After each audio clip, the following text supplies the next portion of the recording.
Most people do not lose money because they are lazy. Most people lose money because they were never taught how to see value. They were taught how to buy. They were taught how to compare prices. They were taught how to wait for discounts. They were taught how to work, get paid, spend, worry, repeat. But they were not taught how to look at an ordinary object and ask a more dangerous question. Not, do I want this? Not, would I buy this? Not, is this cheap? A better question. Who needs this more than I do? And then, the question that changes everything. What would that person pay if this were cleaner, clearer, safer, better presented, and easier to trust? That is where the game begins. Not with buying, not with selling, not with posting something online and hoping strangers send messages. It begins with a different kind of eyesight, because most people move through life as consumers. They see a used chair and think, I don't need it. They see an old camera and think, it is outdated. They see a dusty tool, a bicycle, a lamp, a box of cables, a jacket, a small appliance, and their mind only asks one thing. Does this serve me? But a person who understands resale asks something else. Does this serve someone else? That difference sounds small. It is not. That difference can turn an object into inventory, a mess into margin, a forgotten item into cash flow, a bad listing into an opportunity. And this is why resale is misunderstood. People think resale means buying low and selling high. Technically, yes, but that definition is too simple to be useful. It is like saying cooking is heating food. Yes, but if that is all you understand, you are going to burn things. Buying low is not enough. Sometimes something is cheap because nobody noticed it. But sometimes something is cheap because everybody who understands it already walked away. Sometimes a low price is an opportunity. Sometimes it is a warning. And if you do not know the difference, you are not buying inventory. You are buying risk. That is the first uncomfortable truth. A cheap product is not automatically a good product. A cheap product that nobody wants is not a deal. It is trapped money. A cheap product with hidden damage is not a deal. It is a lesson with a price tag. A cheap product that takes 3 months to sell is not the same as a product that moves in 2 days. A cheap product that forces you to answer 50 messages, drive across town, lower the price twice, and argue with buyers is not the same as clean profit. The beginner looks at the gap between buying price and selling price. The serious seller looks at everything between those two numbers. Time, risk, trust, demand. Transport, storage, platform fees, repair, cleaning, questions, cancellations, safety, and the possibility that the market simply does not care. That is where most people make the first mistake. They calculate imaginary profit. They buy something for 100. They see similar items listed for 150, and they say, I can make 50. No, not yet. You do not make money when you imagine a price. You make money when someone pays. Until then, it is not profit. It is a theory.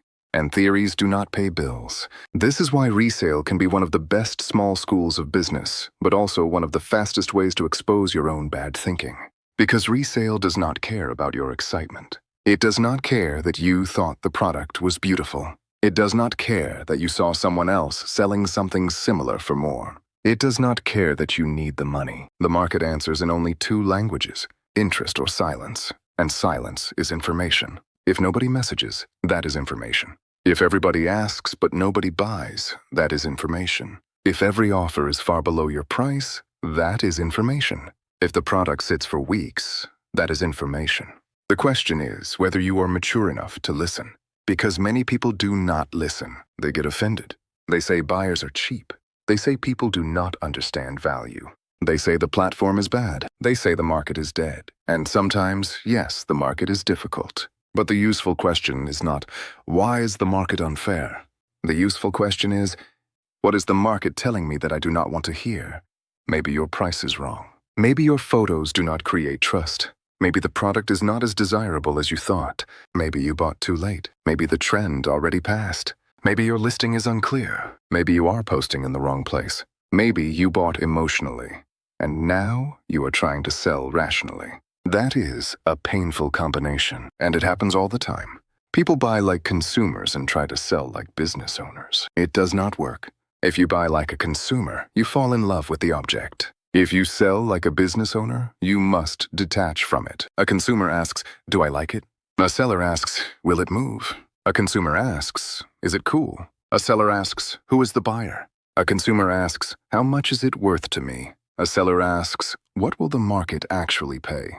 That shift is the beginning of the skill, and it is a skill, not luck, not magic, not a motivational trick. A skill. You train it, you sharpen it, you ruin it when you get arrogant. You improve it when you track your results, and the first rule of that skill is simple.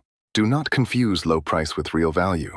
Value is not only what the object is. Value is also how fast it can sell. How easy it is to explain, how much trust it creates, how much risk it carries, how many people want it, how badly they want it, and how many doubts they need to overcome before paying you. This is especially important in the second-hand market, because when someone buys used, they are not just buying a product, they are buying uncertainty. Will it work? Is it damaged? Is it stolen? Is the battery weak? Was it repaired? Is the seller hiding something? Will the item look the same in person? Will the seller disappear? Will I regret this? Every unanswered question becomes a discount. Every doubt lowers the price. Every missing detail makes the buyer hesitate. And hesitation kills sales quietly. Nobody sends you a message saying, I did not buy from you because your listing made me feel uncertain. They just keep scrolling. They go to another seller. They pay someone else. Maybe even more. Not because the other product was better, because the other seller reduced fear better. That is one of the most important lessons in resale. Trust can be more valuable than the discount. Two people can sell almost the same item and get very different results. One takes dark photos, writes 3 lazy words, hides the flaws, sounds impatient, and makes the buyer feel like asking questions is annoying. The other cleans the item, shows clear photos, explains the condition, mentions what is included, states the delivery area, answers calmly, and does not act suspicious. Same item, different trust, different outcome. That is why resale is not just about finding products. It is about making value easier to see. A lot of people own valuable things, but they present them like trash. Bad lighting, bad title, no description, wrong category, dust everywhere. No measurements, no model, no explanation, no proof that it works, no sense of safety. And then they wonder why people offer less. The market is not always rejecting the product. Sometimes it is rejecting the confusion. And confusion is expensive. If you can take a confusing product and make it clear, you have added value. Not by lying, not by hiding flaws, not by pretending it is better than it is, by removing friction. That matters. Because selling well is not the same as manipulating. Manipulation hides the truth. Good selling organizes the truth. Manipulation creates false confidence. Good selling creates informed confidence. Manipulation burns reputation. Good selling builds it. And in resale, reputation can become a real asset. At first, maybe you only sell once. Then someone remembers you. Then someone recommends you. Then someone asks if you can find something similar. Then a buyer comes back. Then people stop asking only for the lowest price because they start paying for safety, speed, and clarity. That is when you stop competing only on price.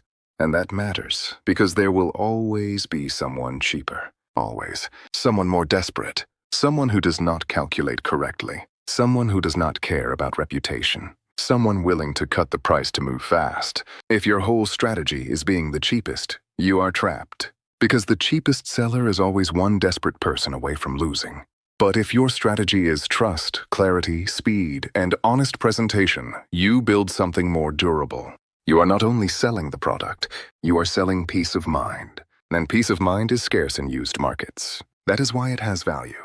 But here comes the dangerous part. Resale attracts people for the wrong reason. It looks easy. It looks like you only need to find something underpriced, post it higher, and collect the difference. And yes, sometimes that happens. Sometimes you buy something and it sells fast. Sometimes you find a badly priced item. Sometimes someone wants cash now. Sometimes you make in one afternoon what another activity would give you in several days. That first win can be addictive and dangerous.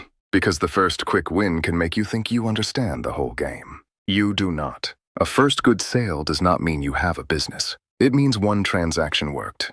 That is all. One sale can be luck. 2 sales can still be coincidence. Skill begins when you can repeat the process without destroying your capital, your time, or your reputation. The problem is that early money creates early arrogance. You start thinking everything can be flipped. You start buying more. You start ignoring flaws. You start saying, someone will buy it. You start making excuses. You start chasing the feeling. And the moment you start chasing the feeling, you stop reading the market. That is when resale becomes gambling with boxes. You buy because you want the story to be true. You buy because you are afraid someone else will get it. You buy because you already drove there. You buy because the seller says there are other interested people. You buy because you imagine the profit before verifying the risk. That is not business. That is emotion wearing a business costume. A serious reseller must learn to walk away. This is one of the hardest skills. Not buying. Walking away. Walking away from the listing that looks almost good. Walking away from the product you do not know how to inspect. Walking away from the seller who keeps changing the story. Walking away from the discount that still does not make sense. Walking away from the deal that only works if everything goes perfectly. Walking away from your own ego. Because sometimes the best deal is the deal you did not make. You will not be able to screenshot it. You will not be able to brag about it. No one will applaud you for not losing money, but avoiding a bad purchase can be more profitable than making a decent sale. That is invisible profit, and invisible profit keeps you alive. Before buying anything, there is one question that should slow you down. What risk am I buying? Because every product comes with risk. A phone can be locked. A laptop can have battery issues. A console can overheat. A bike can need more repairs than expected. A tool can be worn out. A piece of furniture can have moisture damage. A branded item can be fake. A camera can have hidden defects. A lot of inventory can include items nobody actually wants. When you buy, you are not just buying the object.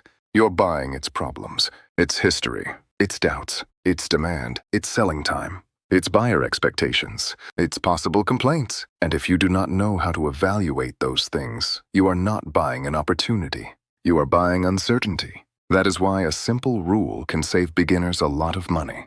Do not buy what you cannot inspect. If you do not understand phones, be careful with phones. If you do not understand computers, be careful with computers. If you cannot test electronics, be careful with electronics. If you cannot identify fake brands, be careful with branded products. If you cannot calculate repair cost, be careful with broken items. If you do not have space, be careful with furniture. If you do not have transport, be careful with heavy products. If you do not know the niche, do not let a low price hypnotize you. The market is full of products that look like opportunities only because you do not understand the problem yet. That sentence matters. Sometimes, ignorance makes a bad deal look amazing, and beginners often call that instinct. It is not instinct. It is missing information. So before you buy, study. Not forever. Not until fear paralyzes you, but enough to avoid being the easiest person to fool. Watch listings. Compare prices. See what disappears fast. See what stays for weeks. See which photos look trustworthy. See what sellers mention. See what buyers ask. See what prices get reduced. See what products appear again and again. See what demand actually looks like. This research phase does not feel exciting. There is no money in your hand. No sale. No victory. No story. But this is where your eye gets trained. And the trained eye is the asset. Capital without an eye gets burned. A small amount of capital with a trained eye can start moving. That is why, at the beginning, your goal should not be to make the most money possible. Your goal should be to learn without getting hurt badly. Start small. Not because small is glamorous. Because small mistakes are cheaper. A small mistake teaches. A big mistake can scare you away. And a scared beginner often quits before building any real skill. Start with things you already own if you have to. Sell what is unused. Not because that is a business yet. Because it teaches the cycle. Photos, description, messages, negotiation, filtering buyers, delivery, payment, after-sale expectations. That cycle is the real classroom. When you sell something you already own, the risk is lower. You are not tying up new money. You are learning how strangers behave. You are learning which photos get attention. You are learning what people ask. You are learning how much friction exists between posting and being paid. That experience matters before you start buying inventory. Because buying inventory changes the pressure. When you sell something from your room, money coming in feels like recovered value. When you buy to resell, money going out becomes risk. That changes your emotions. And if you do not understand your emotions, they will manage the business for you. This is where people start confusing movement with progress. They buy things. They post things. They answer messages. They go to deliveries. They feel busy. But busy is not the same as profitable. You can be very busy losing money slowly. You can be very busy moving inventory that barely pays you for your time. You can be very busy building a small prison and calling it freedom. That is a brutal truth. A side hustle can become another low-paid job if you do not build it with numbers. This is why tracking matters. Write things down. What you bought, when you bought it, how much you paid, what extra costs appeared, when you listed it, where you listed it, how many messages came, what price sold, how long it took, what profit was real, what problem showed up, what you would do differently. That sounds boring. Good. Boring protects money. Excitement spends it. After 20 transactions, your notes become more useful than your opinions. You stop guessing. You start seeing patterns. Which products moved quickly? Which ones trapped cash? Which buyers wasted time? Which platform worked? Which price was realistic? Which photos helped? Which category disappointed you? Without records, memory lies. Memory remembers the exciting sale. It forgets the slow product. Memory remembers the big number. It forgets transport, fees, messages, time, and stress. Memory loves profit. Accounting tells the truth. And if you want to last, you need truth more than motivation. Because motivation will tell you that every product is the next win. Truth will show you which ones actually were. Now, let's talk about one of the most ignored parts of resale. Cash flow. People love talking about profit, but cash flow is what keeps the operation alive. If all your money is sitting inside unsold items, you may look like you have inventory, but you do not have movement. And movement matters. A product with a smaller margin that sells quickly can be better than a product with a bigger theoretical margin that sits for months. Why? Because the money returns. And once it returns, it can work again, then again, then again. That is the engine, not one beautiful sale. A repeatable cycle. Buy with criteria. Present with clarity. Sell with trust. Recover capital. Learn. Repeat better. That cycle is more powerful than one lucky flip. But many beginners do the opposite. They chase the product with the biggest imagined profit. They ignore time. They ignore demand. They ignore how long similar items stay listed. They ignore storage. They ignore buyer friction. They ignore how hard it is to explain the item. Then they get stuck. The margin was big on paper, but the money is frozen, and frozen money does not grow. This is why you need 3 prices before buying. The dream price, the realistic price, and the exit price. The dream price is what would happen if everything goes well. Great photos, good buyer, fast sale, strong demand. The realistic price is what the market will probably pay without fantasy. The exit price is the number that lets you recover capital if you were wrong. If you cannot survive the exit price, do not buy. Because a deal that only works in the best case is not a deal. It is a wish. And wishes are dangerous when they require cash. This approach may sound cautious, but caution is not cowardice. Caution is how you stay in the game long enough to get good. And staying in the game matters more than looking brave once. A person who loses a little, learns, and continues can become strong. A person who risks too much too early may never get past the first lesson. That is why the best beginner is not the one who buys the biggest item. It is the one who survives the learning curve. Now there is another layer, negotiation. A lot of people think negotiation means pushing hard, trying to dominate, trying to make the other person feel like their item is worth less. That is childish negotiation. Real negotiation is cleaner. It is not begging. It is not insulting. It is not inventing stories. It is not acting desperate. Good negotiation is clarity plus the ability to walk away. You make a concrete offer. You explain briefly why. You show that you can close, and you do not cling. Something like, I can pick it up today. I can pay now. Considering the condition and the transport, this price works for me.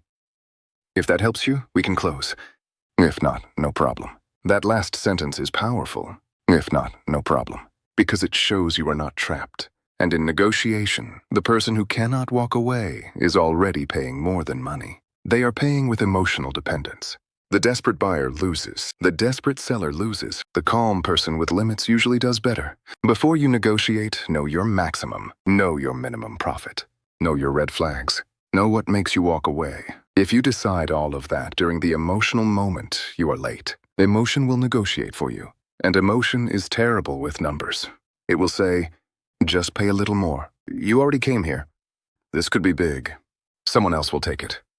You can fix it later. Do not lose the chance. That is how bad purchases happen, not because people are stupid, because urgency speaks louder than math. Your job is to make math louder, and that requires rules. Rules are not exciting, but rules protect you from yourself. For example, never buy a product you cannot verify. Never put too much of your capital into one item. Never buy because of pressure. Never trust a price only because similar items are listed high. Never count profit before the sale closes. Never hide a defect. Never accept a payment method you do not understand. Never meet in unsafe conditions for a small margin. Never scale a product until you have repeated the sale several times. These rules may seem obvious. They are not obvious when money is in front of you. That is the problem. Obvious things disappear under emotion. So you build rules before emotion arrives. Then you follow them when emotion tries to take over. That is discipline, not the motivational kind, the useful kind, the kind that keeps your money alive. And if you are in a difficult financial situation, you need even more discipline, not less, because desperation makes people easier to manipulate. A desperate person wants to believe. A desperate person wants the deal to be real. A desperate person wants the fast win. A desperate person ignores small signs because the imagined profit feels too necessary. That is why scams work. They do not only target ignorance, they target urgency. The fake buyer who sends a link, the seller who asks for a deposit, the item that is too cheap, the profile that looks new, the story that keeps changing, the payment that is supposedly made but requires you to confirm something strange, the shipping arrangement outside the platform, the person who pushes you to act now. The scam is often built around one emotion, fear of missing out. And the antidote is simple, but hard. No opportunity should steal your calm. If a deal requires panic, slow down. If a seller rushes you too aggressively, slow down. If a buyer changes conditions, slow down. If something feels too perfect, slow down. If you do not understand the payment, stop. If you cannot verify the product, stop. If you feel embarrassed to ask questions, stop being embarrassed.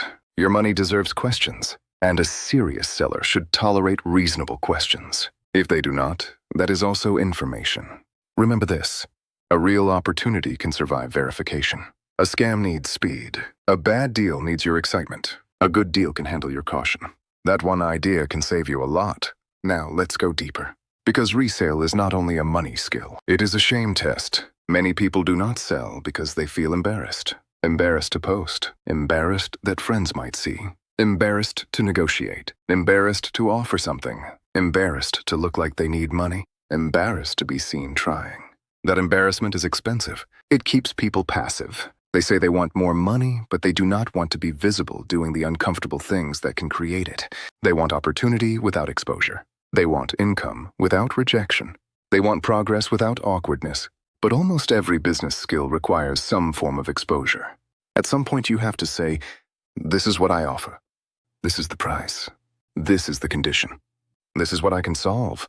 And someone may say no. Someone may ignore you. Someone may offer less. Someone may ask annoying questions. Someone may waste your time. That is not humiliation. That is the market. And if you cannot survive that emotionally, you will struggle with far more than resale.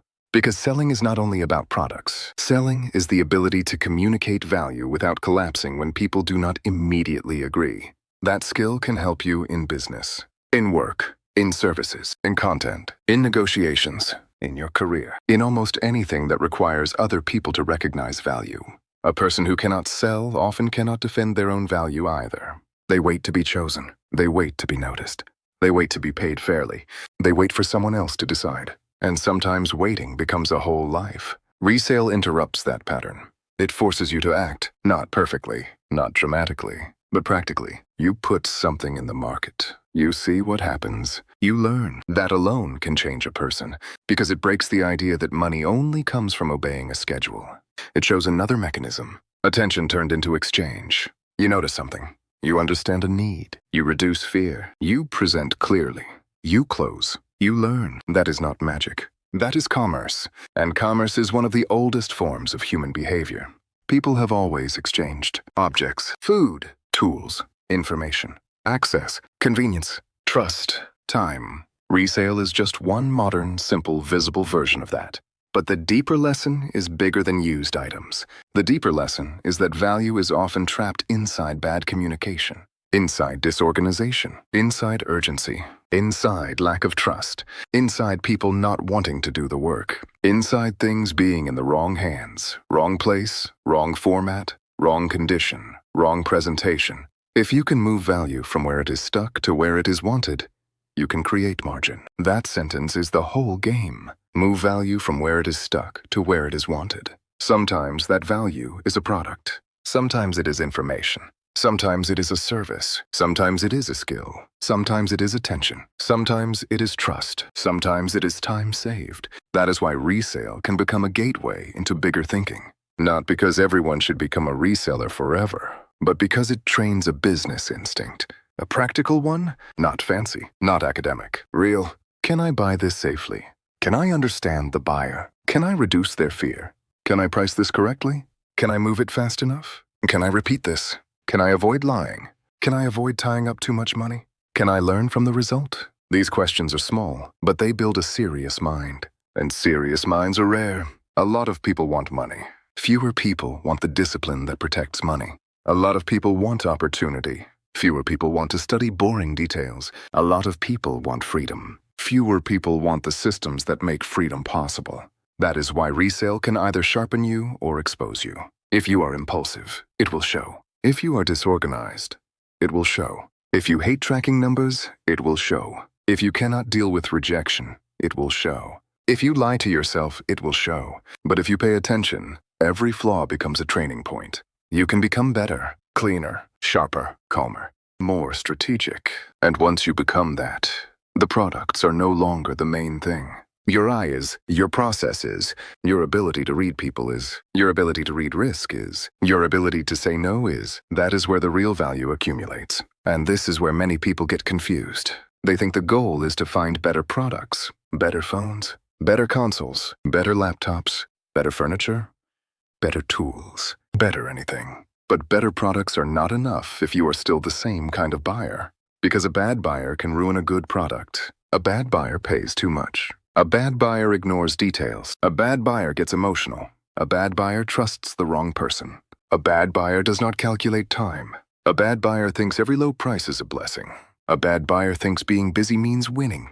So before you search for better products, become a better operator. That means you need a process, not a complicated corporate system. Not spreadsheets with 50 tabs just to sell one object. A simple process, a way to protect yourself from impulse, a way to repeat what works, a way to notice what fails. Because when there is no process, every transaction becomes a new emotional storm. You see something cheap, you get excited, you rush, you negotiate badly, you buy, you post, you wait, you panic, you lower the price, you argue, you regret, then you call it experience. And yes, it is experience, but it is expensive experience. A process makes experience cheaper. It forces you to slow down before money leaves your hand.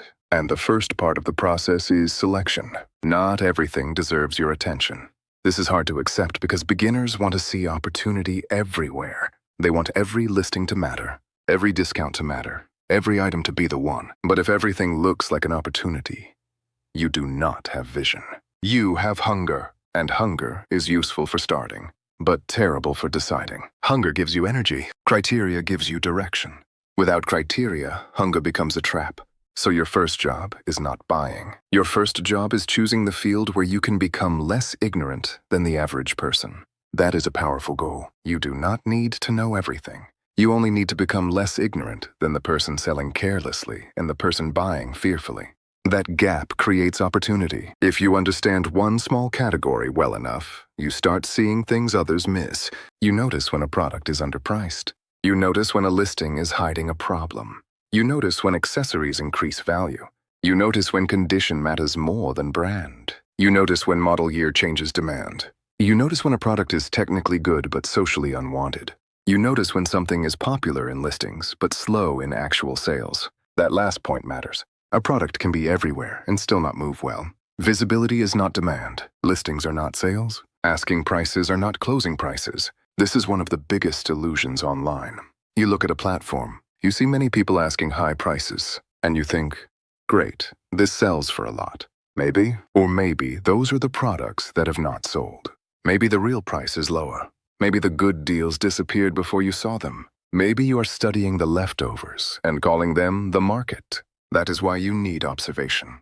Not one search, repeated observation. Look today, look tomorrow, look next week. See what disappears, see what stays, see what gets reduced, see what gets reposted, see what attracts questions, see what still sits there with the same inflated price. The market reveals itself over time, not in one screenshot. This is why patience becomes an advantage. Most people are impatient as buyers and impatient as sellers. They want the deal now. They want the sale now. They want the answer now. They want proof now. But a patient person sees patterns, and patterns are worth more than random excitement. Once you choose a category, you need to understand the buyer. This is another place where people fail. They study the product but ignore the person. They know the model, the specs, the color, the brand, the version, but they do not understand why someone would buy it used. That matters. A person does not buy used only because it is cheap. Sometimes they buy used because they need something fast. Sometimes because they do not want to pay full price. Sometimes because the old version is good enough. Sometimes because they want to try a hobby without committing. Sometimes because they trust local pickup more than delivery. Sometimes because they want an item that is no longer sold new. Sometimes because they need a replacement today. Sometimes because they care about function more than status. Each motive changes how you sell. If someone is buying because they need speed, emphasize availability. If someone is buying because they fear scams, emphasize verification. If someone is buying because they want savings, show the comparison clearly. If someone is buying because of nostalgia, show condition and story. If someone is buying for work, emphasize reliability. If someone is buying for a gift, emphasize appearance and completeness. Same object, different buyer, different message. This is not manipulation. This is relevance. You are helping the buyer see the reason the product fits their need. But to do that, you need to stop writing listings like a lazy label. Used good condition. That phrase says almost nothing. Good condition, according to whom? What works? What does not? What is included? How long was it used? Why are you selling it? Where can it be picked up? Is there any visible detail? Can it be tested? What makes this safer than buying from a random stranger with one blurry photo? The buyer's brain wants safety. Your listing should lower uncertainty. A good listing is not long for the sake of being long. It is clear. Clear title. Clear photos. Clear condition. Clear price. Clear delivery terms. Clear honesty. If there is a scratch, show it. If something is missing, say it. If it works perfectly, show proof when possible. If it has limitations, mention them. The goal is not to scare people away. The goal is to filter correctly. The right buyer is not always the buyer who pays the most. Sometimes the right buyer is the one who understands what they are buying and does not create trouble later. That is underrated. A clean sale is worth more than a messy sale with a slightly higher price. Because problems also have a cost. Messages have a cost. Stress has a cost. Disputes have a cost. Returns have a cost. Bad reviews have a cost. Wasted time has a cost. A person who only calculates money misses half the business. You must calculate friction. Friction is anything that makes the sale harder. Bad photos create friction. Unclear descriptions create friction. Unsafe meeting points create friction. Suspicious payment methods create friction. Slow replies create friction. Defensiveness creates friction. Hiding flaws creates friction. Being too aggressive creates friction. Acting too casual with expensive products creates friction. Your job is to remove as much friction as possible without lying. That is the art. And this is where presentation becomes money. Not decoration. Not fake luxury. Not pretending a used item is new. Presentation means making the product understandable. If it is clean, clean it. If it has accessories, show them. If size matters, measure it. If condition matters, show close-ups. If the box or manual matters, include them. If the product works, show it working. If there is a defect, frame it honestly. A hidden defect becomes conflict. A disclosed defect becomes negotiation. That difference matters, because when a buyer discovers a problem after the sale, they feel tricked. When they know before, they feel informed, and informed buyers are easier to close with. Now price? Pricing is where ego gets exposed. A lot of sellers price based on desire. I want to get this much. This is what I paid. This is what I need. This is what I saw someone asking. But the buyer does not care what you need. The buyer cares about alternatives. If they can get something similar, safer, closer, cleaner, or cheaper, your emotional price means nothing. That does not mean you should give things away. It means you should price with reality. Look at comparable items, not fantasy listings. Comparable items, same model, similar condition, similar location, similar completeness, similar demand. Then decide whether you want speed, margin, or negotiation room. You cannot maximize everything at once. If you want to sell fast, you may accept less. If you want the highest price, you may wait longer. If you need cash flow, speed may matter more. If the item is rare, patience may matter more. If the product is common, overpricing can make you invisible. Pricing is a strategy, not a wish, and your strategy depends on your situation. This is why people who copy prices without understanding context get frustrated. They see someone ask $400 and think their item should be $400 too. But maybe the other seller has better condition. Maybe accessories, maybe reputation, maybe location, maybe patience. Maybe the listing is not selling at all. Again, asking price is not closing price. Do not worship asking prices. Study actual movement. If a platform does not show sold listings clearly, use behavior. How long has it been posted? Was the price reduced? Are there many similar listings? Do buyers comment? Does the item disappear quickly when priced lower? This is imperfect, but useful. Resale is often decision-making with incomplete information. That is why your process matters. You will not have perfect data. You will have signals, and your job is to read them better over time. Now, once you start selling, you will face negotiation. Some people hate this part. They take every lower offer as disrespect. But negotiation is not always disrespect. Sometimes it is just the market speaking. Sometimes the buyer is testing. Sometimes they have a budget. Sometimes they are comparing. Sometimes they are used to sellers inflating prices. Sometimes they want to feel they got a deal. That does not mean you accept everything. It means you do not lose emotional control. You need prepared responses, calm, clear, firm. If the price is fair, I can lower it a little if you close today, but not much more. If the offer is too low, thanks, but that is too far from what I can accept. If they keep pushing, I understand, but I will keep it at this price for now. If you want speed, if you pick it up today, I can leave it at this amount. If you are firm, the price is already adjusted to the condition. No drama, no anger, no lecture. The more emotional you become, the weaker you look, and the more you argue, the more time you spend on someone who may not buy. Remember, not every conversation deserves your full attention. Filtering is part of selling. There are buyers who will never close. Buyers who ask 10 questions they could have read. Buyers who disappear. Buyers who negotiate before understanding the product. Buyers who ask for delivery across the city for a tiny item. Buyers who want you to reserve it for days with no payment. Buyers who change the meeting time repeatedly. Buyers who create tension before the deal even starts. The beginner tries to convince everyone. The experienced seller filters earlier. Because a bad buyer can turn a good product into a bad experience. This is not about being rude. It is about protecting time. Your time is not free just because you are not charging it separately. If a sale gives you a small margin but consumes too much time, the true profit is lower. This matters more as you grow. At first, you may accept more friction because you need practice. That is fine. Practice has value. But over time, you need to get sharper. Which buyers are serious? Which questions matter? Which messages signal problems? Which meeting conditions are safe? Which payment methods are acceptable? Which discounts are reasonable? Which requests are not worth it? These answers become your internal operating system. And the stronger that system becomes, the calmer you become. Calmness is a competitive advantage because markets are emotional. Sellers get desperate. Buyers get suspicious. Beginners get excited. Scammers create urgency. Platforms create noise. People compare badly. Trends move. Prices change. In all that noise, calm gives you better decisions. Not perfect decisions. Better ones. And better decisions repeated over time are what create results. This is also why you should avoid products that push you into emotional chaos before you are ready. For example, products with high fraud risk. Products that are often counterfeited. Products that require technical inspection. Products with legal or platform issues. Products that attract unsafe meetings. Products that require large upfront capital. Products that take too much space. Products that need repairs you cannot control. There may be money there, but not every money is your money.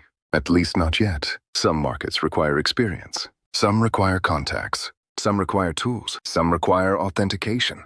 Some require storage. Some require legal awareness. Some require after-sale support. If you enter too early, the profit you imagine may simply be payment for risks you do not understand. So choose your level.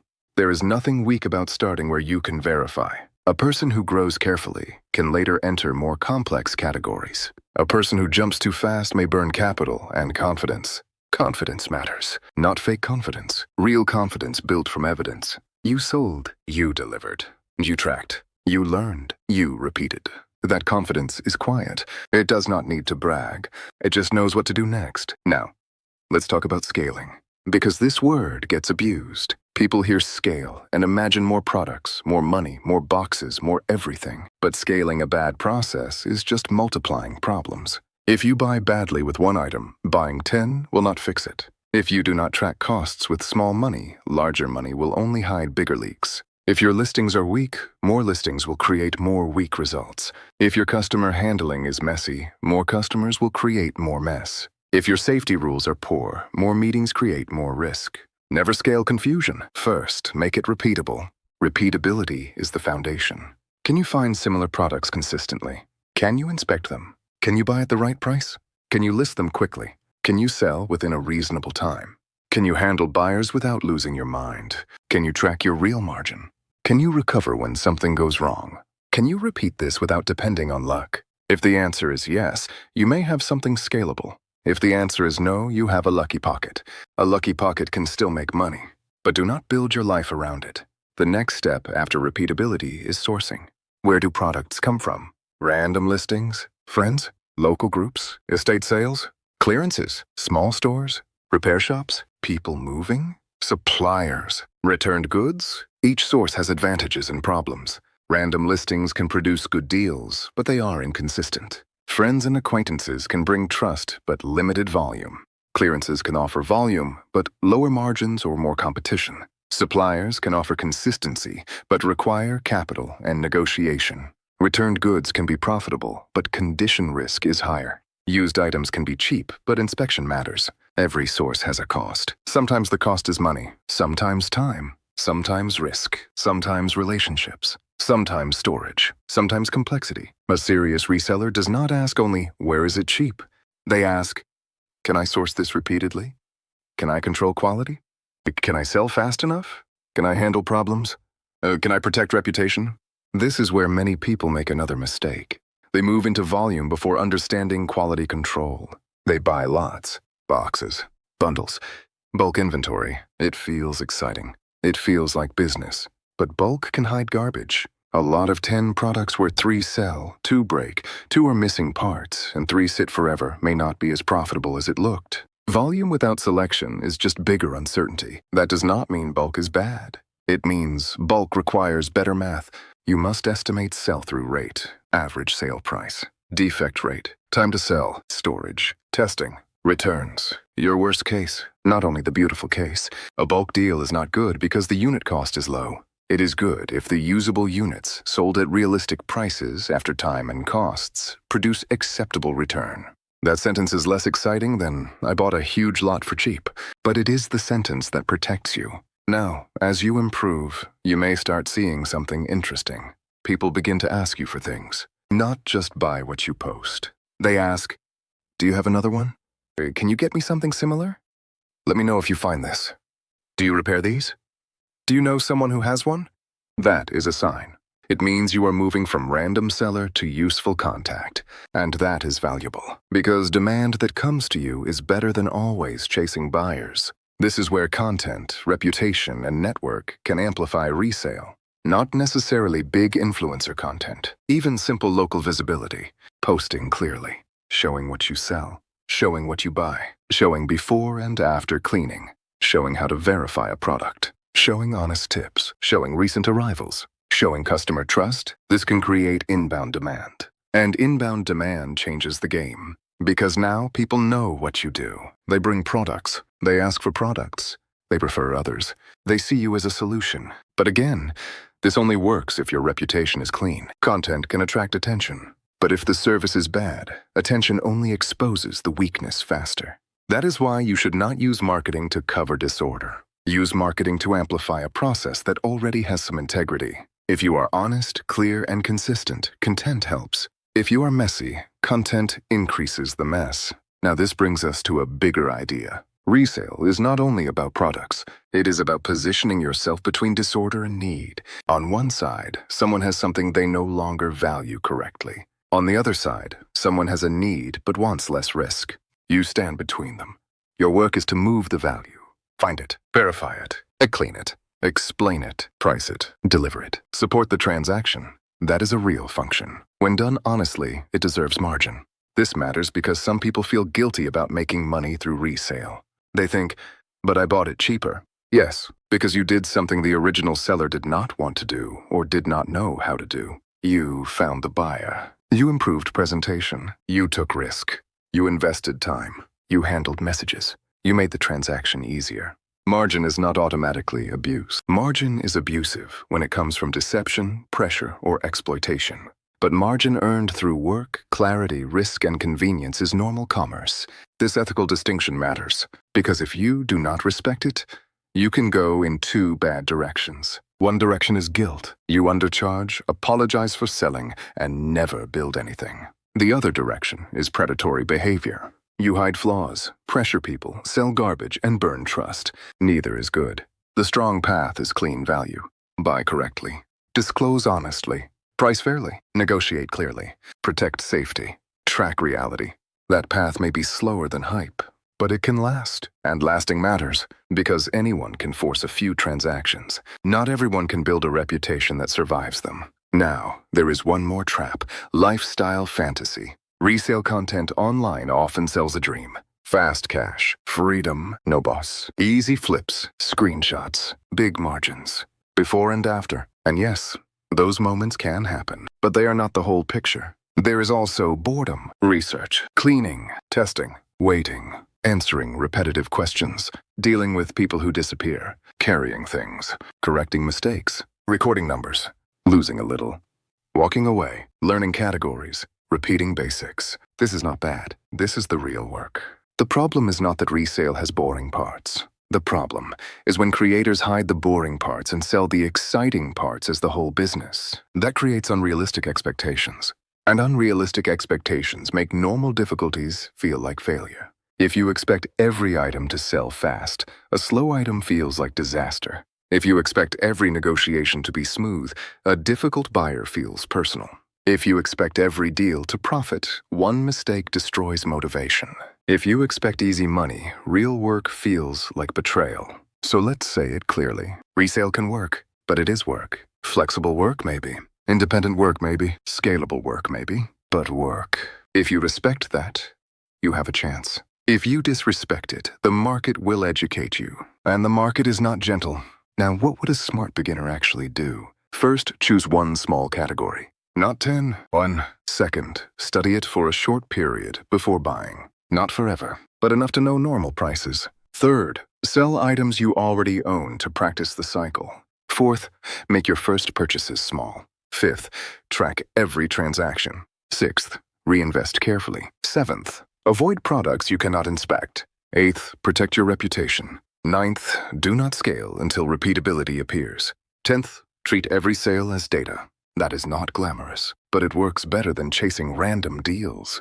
And if someone says that sounds too slow, ask them this. Slow compared to what? Slow compared to losing money fast? Slow compared to buying a room full of things that do not move? Slow compared to being scammed because you wanted speed?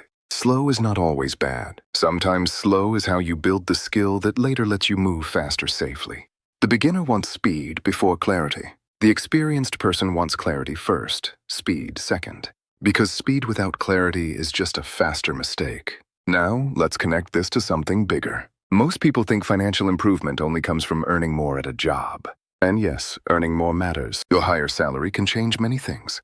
But salary is only one path. There is also the ability to notice mispriced value. That ability appears in resale, but it exists everywhere.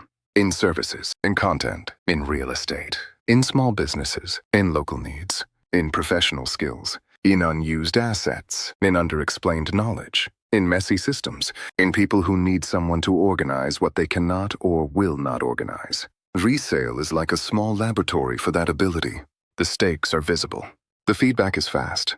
The lessons are concrete. You buy, you sell, or you do not. You learn. That is why it can be so useful, even if you never become a full-time reseller. Because it trains you to ask better economic questions. Where is value stuck? Who needs this? What fear blocks the transaction? What information is missing? What would make this easier to buy? What risk am I taking? What does the market say? Can this be repeated? Those questions are more valuable than any single product, because once you learn to ask them, you begin to see the world differently. You notice opportunities in boring places. You notice how many people sell badly. You notice how many services are confusing. You notice how many professionals do not present their value well. You notice how many businesses lose trust before the customer even arrives. You notice how much money is lost because people do not communicate clearly. That is the deeper lesson. The world is full of value trapped behind poor presentation, fear, urgency, and disorder. If you can release some of that value ethically, you can earn. Not always millions, not automatically, but earn. And more importantly, learn, because the skill accumulates. The product disappears. The product is sold, used, replaced, forgotten. But the skill stays. The ability to read demand stays. The ability to negotiate stays. The ability to price stays. The ability to detect risk stays. The ability to create trust stays. The ability to walk away stays. That is why the first small sale matters more than the money. It proves that value can move through you. But do not worship the first sale. Respect it. Study it. Why did it work? Was the price low? Was demand high? Was the buyer already looking? Was the photo good? Was the timing lucky? Was your response fast? Was the item easy to trust? What part can be repeated? What part was luck? That distinction is everything. If you mistake luck for skill, you become dangerous to yourself. If you identify the skill inside the lucky event, you improve. A lucky sale can contain useful skill, but only if you analyze it. Otherwise, you just chase the feeling again. And chasing feelings is how people turn side hustles into chaos. Now, another thing. Do not confuse being active with building an asset. If every sale depends completely on your manual effort, you may have income, but not much leverage. That is fine at first. Manual work teaches. But later, you should ask, can I make this easier? Can I standardize photos? Can I use templates? Can I create repeatable descriptions? Can I create a checklist? Can I keep a small testing kit? Can I build relationships with sources? Can I create a simple brand name? Can I get repeat buyers? Can I reduce delivery friction? Can I specialize? Can I move from random items to a focused niche? That is how a side activity becomes more structured. Not overnight. Not with fantasy. With small improvements. A checklist may sound basic, but it can prevent expensive mistakes. Before buying, what is the model? What is the condition? Can I test it? What is included? What is missing? What are comparable realistic prices? What is my maximum purchase price? What is my expected selling price? What is my exit price? How long might it take? Where will I sell it? How will I deliver it? What could go wrong? If you cannot answer these, you are not ready to buy. Again, this is not fear. It is respect. Respect for your capital. Respect for your time. Respect for the fact that small money handled well can become stronger. Handled badly, it disappears. Now, at some point, you may hear people say, but there's too much competition. Yes, there is competition. There is competition in almost everything. But competition does not eliminate opportunity. It raises the standard.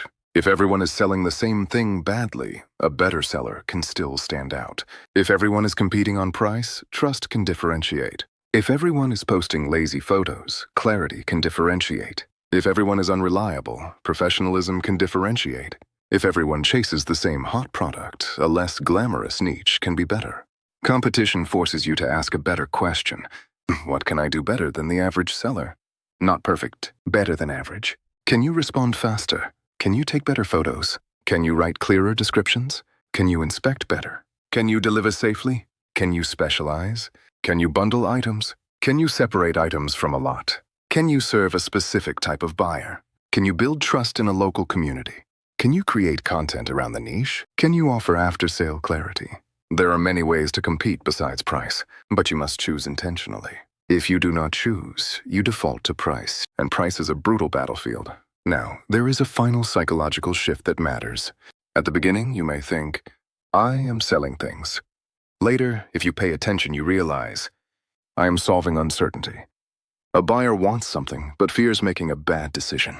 A seller wants to get rid of something, but does not want complications. You reduce uncertainty for both sides. That is business. That is also why honesty is not just morality. It is strategy. Honesty reduces future friction.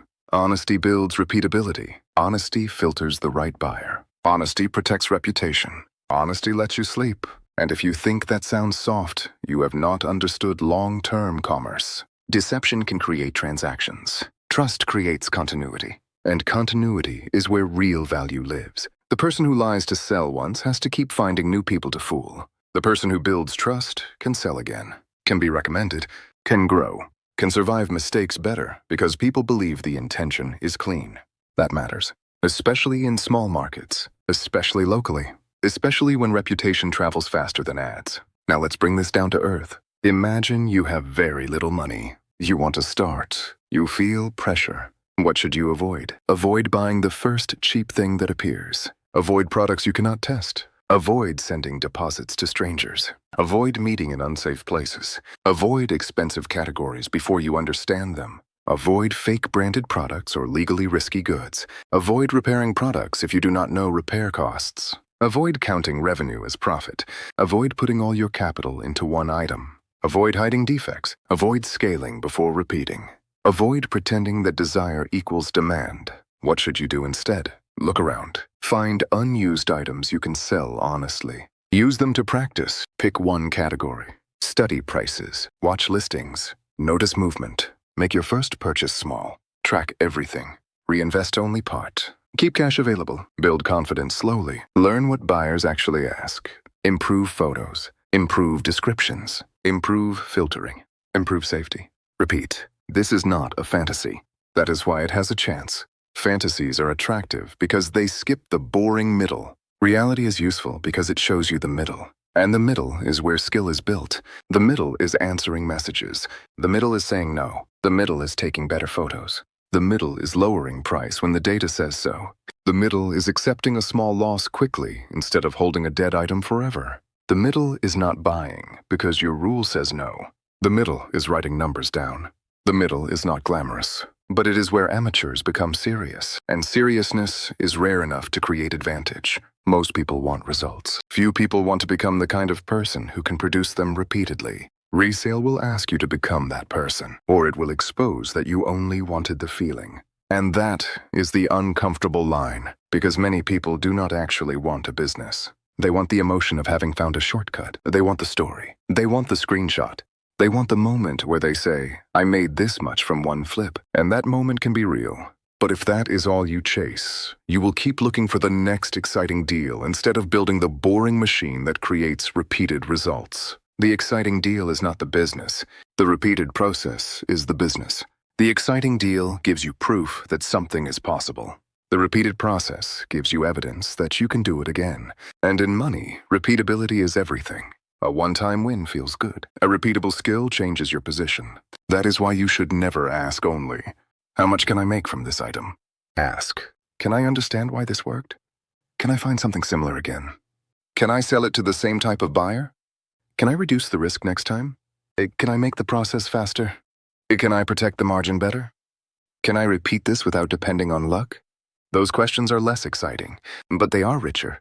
Because the moment you move from product thinking to pattern thinking, you begin to operate differently.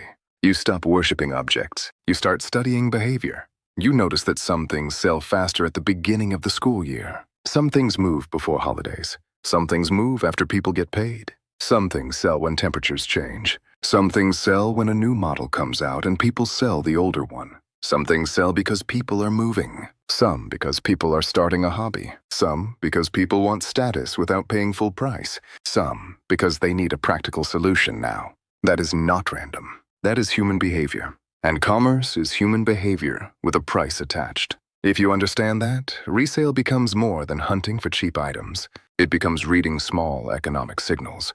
A city has signals. A neighborhood has signals. A platform has signals. A season has signals. A category has signals. People's urgency has signals. Their fear has signals. Their trust has signals. Their silence has signals. Your job is not to force the world to buy. Your job is to learn what the signals mean. This is where resale becomes deeply useful. Because the same person who learns to read these signals in small products can later read them in bigger opportunities. A service nobody explains well. A local need nobody organizes. A professional skill nobody packages clearly. A business that loses customers because it looks unreliable. A piece of knowledge that could become content. A market where people have money but not trust. A community where people want solutions but hate complexity. These are all versions of the same pattern. Value exists, but it is trapped. Trapped in confusion. Trapped in fear. Trapped in bad presentation. Trapped in lack of access. Trapped in poor timing. Trapped in someone else's laziness. Trapped in someone else's urgency. The person who can release that value ethically can earn. That is the deeper lesson. And it is much bigger than resale. Because most people are surrounded by value they never learned to recognize. They have unused items, unused skills, unused contacts, unused knowledge, unused experience, unused stories, unused observations, unused capacity to solve problems. But because they were trained to think only as consumers or employees, they do not package that value. They wait.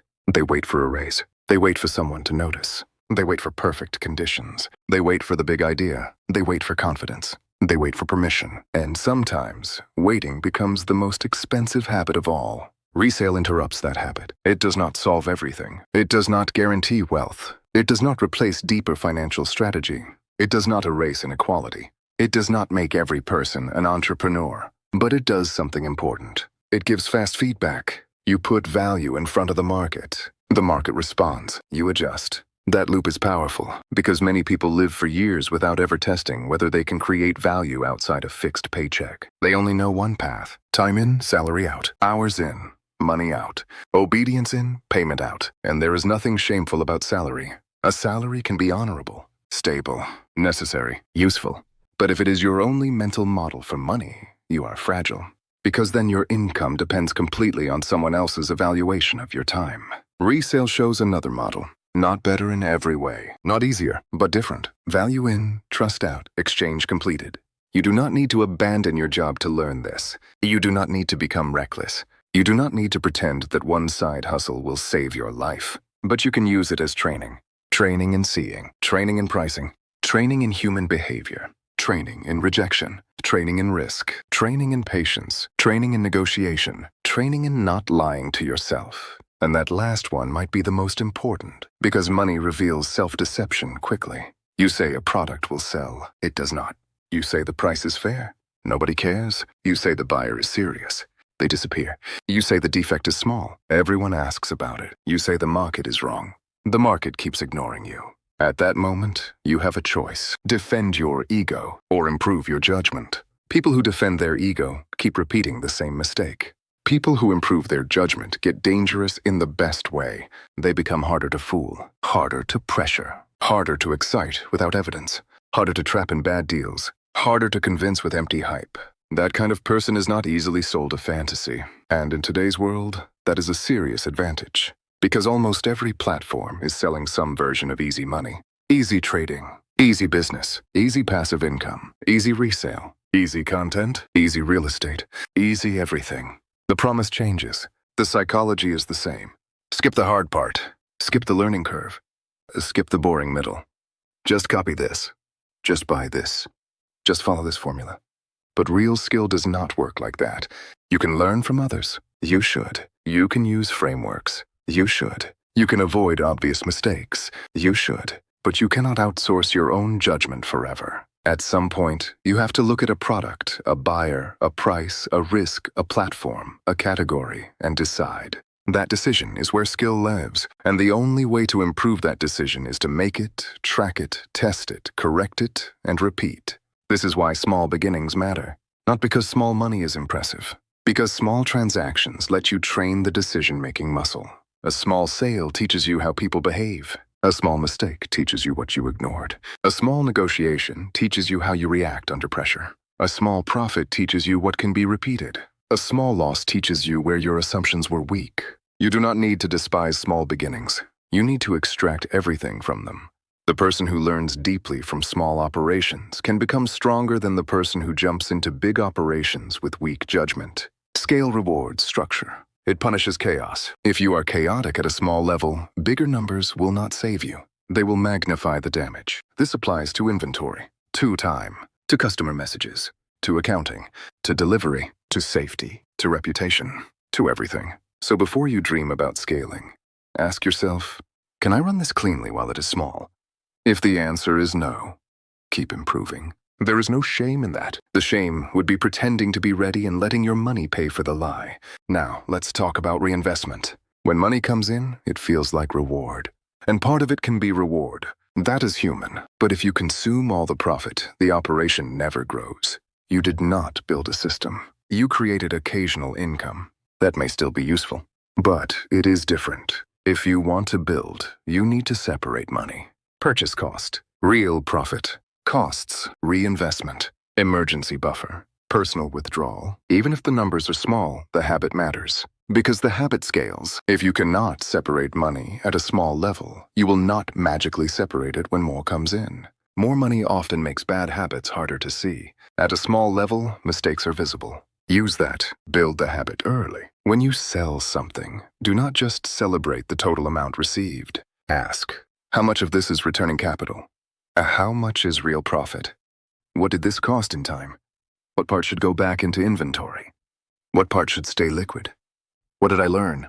This is how you stop confusing cash with progress. Cash in hand feels good, but progress means your system is getting stronger. Sometimes progress is not buying. Sometimes progress is rejecting a bad deal. Sometimes progress is improving your listing template. Sometimes progress is realizing a category is not for you. Sometimes progress is accepting a small loss quickly. Sometimes progress is not repeating a buyer mistake. Sometimes progress is choosing safety over margin. Those things matter. They are not glamorous, but they protect the future. And the future is where money gets serious. Now, there is a point about ethics that deserves to be said clearly. If you build resale through deception, you may make money. For a while. You can hide defects. You can exaggerate. You can use fake urgency. You can sell questionable goods. You can pressure people. You can play with information. You can make the product look better than it is. You can do all that, but understand what you are building. You are not building a business. You are building a trail of people who will never trust you again. You are training yourself to depend on new victims instead of repeat value. That is a weak model, a fragile model, a model that needs darkness to survive. A better model is harder at first, but stronger later. Tell the truth, not in a way that kills the sale, in a way that frames reality. If something has a scratch, say it. If it is missing an accessory, say it. If it was repaired, say it if it matters. If it has limitations, say it. If you do not know something, do not pretend. Honesty does not mean selling badly. It means selling with the truth included. A buyer who accepts the truth before paying is less likely to feel betrayed after. And that protects you. It protects reputation. It protects time. It protects your mind. Because money earned through constant hiding creates anxiety. Money earned through clear exchange feels cleaner. And if you want to last, clean matters. This does not mean every buyer deserves endless explanations. It means the important facts should not be hidden. There is a difference. Clarity is not confession. Clarity is structure. You explain what matters so the transaction can happen with informed trust. That is professional, even at a small level, especially at a small level, because small sellers often think professionalism is for big businesses. It is not. Professionalism is a behavior. Answer clearly. Show the product honestly. Respect agreed times. Do not change conditions randomly. Do not disappear. Do not make people chase you. Protect safety. Keep records. Do what you said. That alone separates you from a large part of the market. The bar is often lower than people think. Not because buyers are stupid, because many sellers are careless. Carelessness creates opportunity for people with standards. That is one of the most practical insights in this whole topic. You do not always need genius. Sometimes you just need to be less careless than the average person. Cleaner photos, clearer description, faster response, safer delivery, better verification, honest defects, reasonable price, calm negotiation. That combination can beat many sellers who technically have a similar product. Again, the product is only part of the sale. The experience around the product matters. Now there is another psychological trap, identity inflation. A person sells a few things and starts calling themselves an entrepreneur in their head. There is nothing wrong with ambition. But identity can move faster than competence. You start imagining the future version of yourself. Bigger inventory, more money, no boss, freedom, maybe a store, maybe suppliers, maybe content, maybe a brand. That vision can motivate you. But if it arrives too early, it can also blind you. You stop doing the basics because they feel beneath the identity. You stop tracking because real entrepreneurs move fast. You stop learning because you already feel chosen. You buy too much because you want your reality to catch up with your fantasy. Be careful. Let results build identity. not fantasy. There is nothing wrong with saying, I'm learning resale. That is powerful. Learning gives you permission to be humble. Learning gives you permission to correct. Learning gives you permission to start small. Learning gives you permission to not know everything. The person who is learning can improve. The person pretending to have already arrived often defends mistakes, and defended mistakes get expensive. So if you start with this identity. I am training my eye. Not, I am going to get rich from this. Not, I found the perfect side hustle. Not, I understand the game now. I am training my eye. That is the right identity, because it keeps you alert. It keeps you curious. It keeps you from worshiping one product. It keeps you from becoming arrogant after one win. And over time, that trained eye becomes the thing that matters most. A trained eye sees hidden value, but it also sees hidden danger. That is what separates it from naive optimism. Naive optimism only sees upside. A trained eye sees upside and downside. It sees margin and risk, demand and friction, trust and doubt, speed and storage, profit and time. That balance creates good decisions. And good decisions are the real business. Now, imagine two people looking at the same used item. One says, that is old.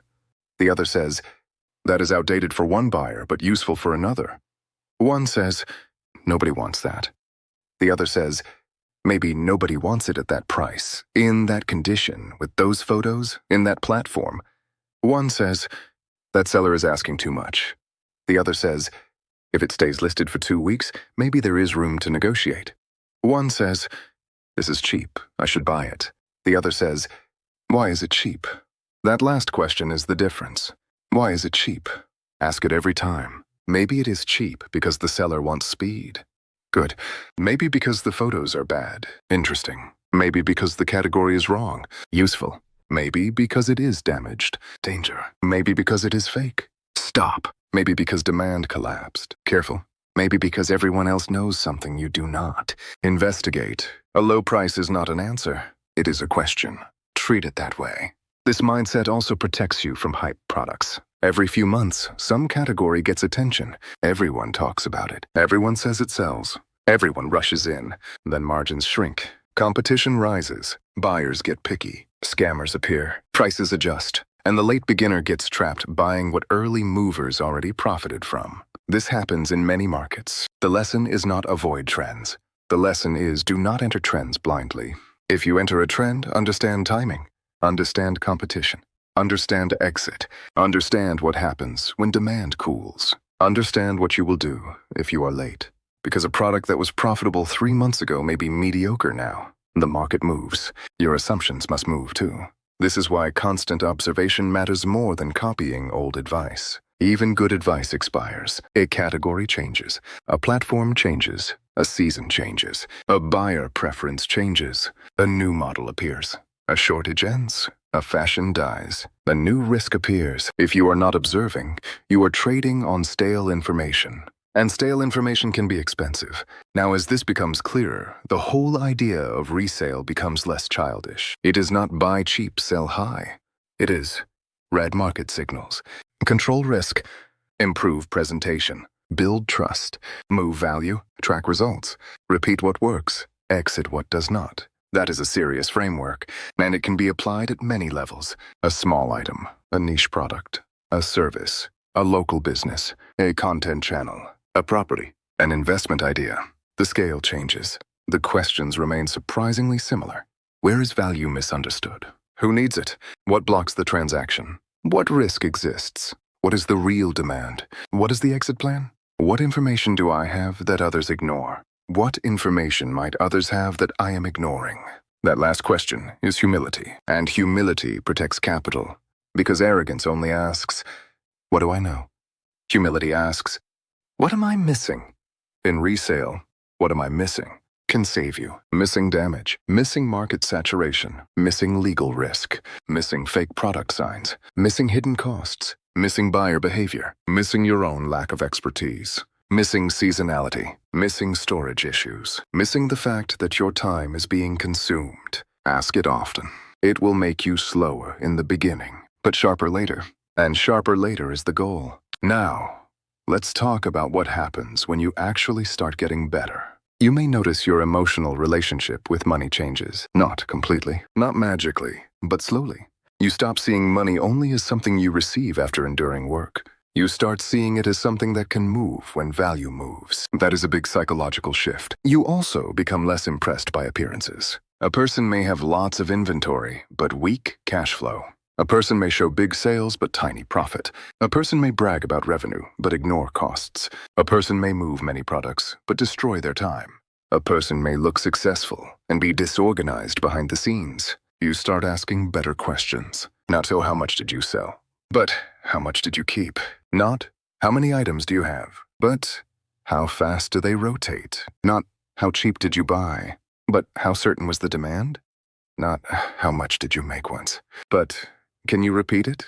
Those questions make you harder to fool. They also make you more honest with yourself. And self-honesty is the foundation of any serious financial improvement.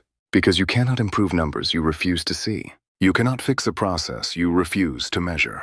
You cannot protect capital you keep treating emotionally. You cannot build trust if you keep hiding problems. You cannot scale what you cannot repeat. This is the real message. Resale is not powerful because it is easy. It is powerful because it compresses many business lessons into small, concrete transactions. Every product becomes a test. Every buyer becomes feedback. Every mistake becomes tuition. Every sale becomes data. Every refusal becomes discipline. Every successful repeat becomes evidence. And over time, if you pay attention, you become someone different. Not because you sold objects. Because you learned to see. You learned that value is not always obvious. You learned that price is not truth. You learned that presentation changes perception. You learned that trust changes conversion. You learned that urgency changes negotiation. You learned that time changes profit. You learned that silence is data. You learned that inventory is not wealth. You learned that cash flow matters. You learned that reputation compounds. You learned that walking away is a skill. That is a lot. Far more than buy low, sell high. So if you are listening to this and thinking about starting, do not start with the fantasy. Start with one honest action. Look around. What do you own that someone else might value more than you do? Not junk, not broken promises, something real, something useful, something you can describe honestly. Sell that first, not to become rich, to enter the loop. Then choose one category. Study, watch, compare. Take notes, make a small move, track the result, do it again. Do not rush into volume. Do not buy what you cannot inspect. Do not let one win inflate your ego. Do not let one mistake destroy your confidence. Do not lie. Do not hide. Do not risk your safety for a tiny margin. Do not confuse cash collected with profit earned. Do not confuse being busy with building something. And most importantly, do not confuse a product with the skill. The product is temporary. The skill is the asset. The product leaves. The eye stays. The product sells. The judgment improves. The product fails. The lesson remains. That is the way to think about this. Because at the end, resale is not just about moving used things from one person to another. It is about changing your relationship with value. It is about learning that the world is full of things badly priced, badly explained, badly presented, badly understood, or badly matched with the people who need them. It is about realizing that many opportunities do not look like opportunities at first. They look like work. They look like details. They look like messages. They look like dust. They look like patience. They look like a product someone else did not want to photograph correctly. They look like a buyer who needs reassurance. They look like a seller who wants speed. They look like a small margin repeated with discipline. They look boring, and that is why many people miss them. They are waiting for the opportunity to look impressive, but real opportunity often looks ordinary before someone with trained eyes touches it. That is the final point. Do not ask only, is this cheap? Ask, is there misunderstood value here? Do not ask only, can I sell this? Ask, can I sell this safely, honestly, repeatedly, and with a real margin after costs? Do not ask only, how much can I make? Ask, what will this teach me and can the lesson be repeated? Those questions will not make you rich overnight, but they will make you harder to fool. They will make you more precise. They will make you calmer. They will make you less dependent on hype. And they will train the kind of attention that can detect opportunity in places where most people only see clutter. Because the real change does not happen when you sell your first item. It happens when you stop looking at the world only as a consumer. When you stop asking only what things cost, and you start asking what they could become in the right hands. That is when resale becomes more than a side hustle. It becomes a way to train your economic sight. And once you learn to see value differently, you do not go back to seeing the world the same way.